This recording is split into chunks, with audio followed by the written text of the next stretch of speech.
In the quiet outskirts of a fading coastal town, a man named Leo walked the same riverside path every evening.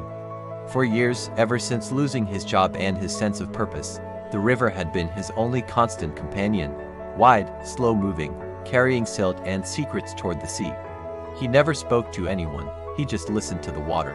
One humid evening in late spring, the light turning the water to molten copper, he saw someone on his usual bench, a woman he'd never seen before.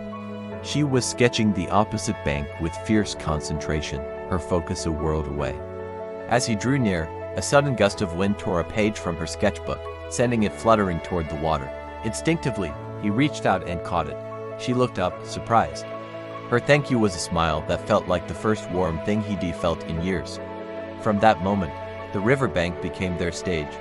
They began meeting, not by plan at first, but by the gentle pull of routine. Conversation started with the weather and the herons, but slowly deepened. He learned she was named Clara, an artist who was only in town for the summer, escaping the ghost of a past relationship. He, in turn, shared fragments of his own story, the words feeling foreign on his tongue. The river witnessed it all, stolen glances, hesitant touches, and quiet confessions under a bruised purple sky. But their connection was as fragile as the season. Her time was running out, and his past still held him in its grip. The love that grew on the riverbank felt like it belonged only to that liminal space between water and shore.